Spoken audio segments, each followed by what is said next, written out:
So in this tiny little screen here, this changes color, and it is just and this is a whole second computer right here, which is Wi-Fi and Bluetooth right on the head here. And then here's the end effector where we're able to add a component here like this, and then add robot hand, robot arms, different sensors, cameras, and all that. So we're so excited. We're going to turn this on right now. Okay, so what we're going to do is we've got a screen here. So I'm turning the screen on. Incredible screen. Okay, we're all ready to go.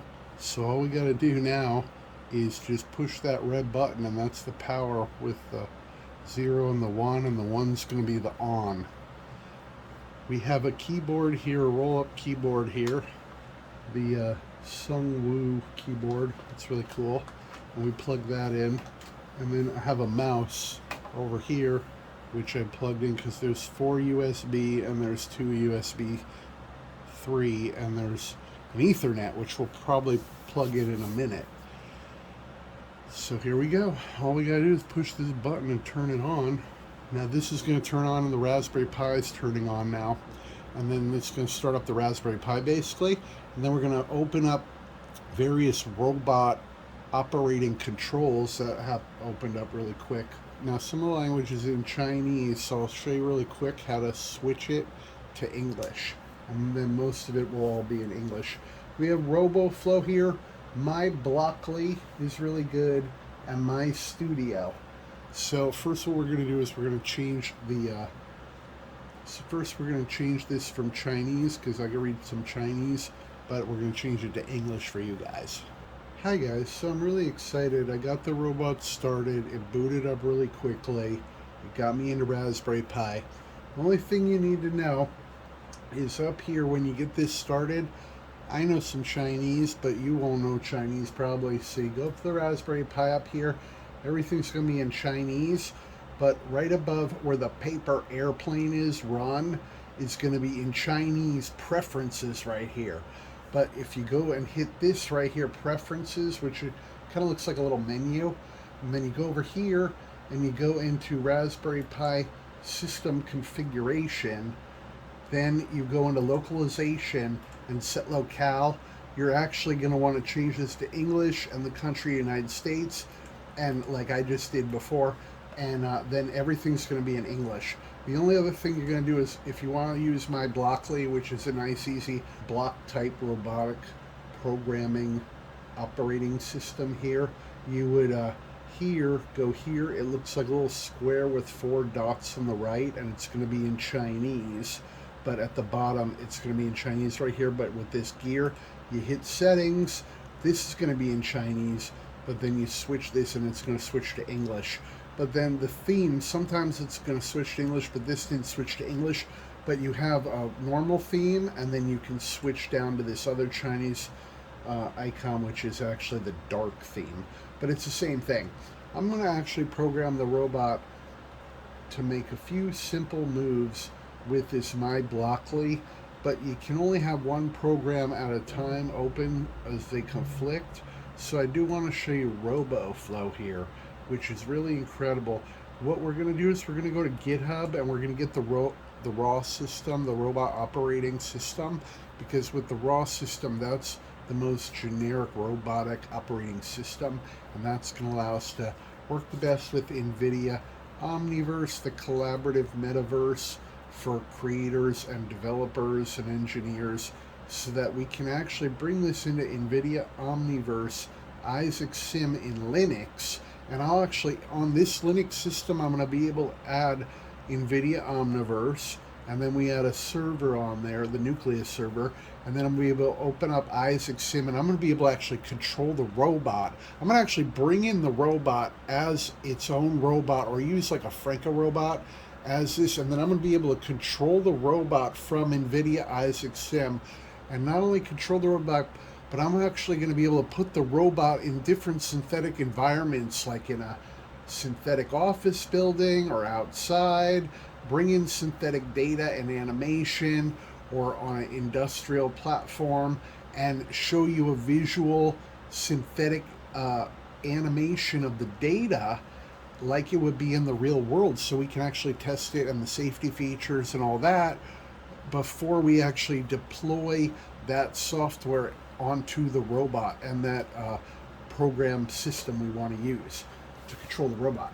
But right here I have RoboFlow, and RoboFlow is really great because we're going to be able to do a quick control of the robot. Here we have quick move, configuration, IO, variables, variable monitor. We have the log here. What's really great, robot situation, status of the robot's okay, all the joints are okay. We have 6 joints, all the temperatures okay at 0, all the communications good, all the bus voltage, everything is 0, so we can actually see all the voltage, the current, any errors, communication temperature, joint state of each, the state of each joint. We've got info, warning, error, save log, clear log. We've got all the log, all the system information of the robot, and various basic settings. We can start the robot, shut the robot, initialize the robot. We can start it, shut it down, power on only, and robot status is I'm okay. And then we have a payload. The maximum payload is actually a half a pound. So half a pound's a lot for a robot. And, you know, and so not only are we going to be able to, and so with robots, so this company is incredible because Elephant Robotics started out in China as a industrial robot company, and now they're moving into this maker hobbyist Raspberry Pi and robotics for educational and collaborative robots space. So you could have 2 of these, and you could have this robot make coffee, or you could program this with computer vision, which we're going to do. And there's a suction cup we're going to get, there's a hand gripper we're going to get, and there's a camera we're going to get. But then with the ESP32 up here on the top, this Arduino type microcontroller, it's extremely powerful with Wi-Fi and Bluetooth.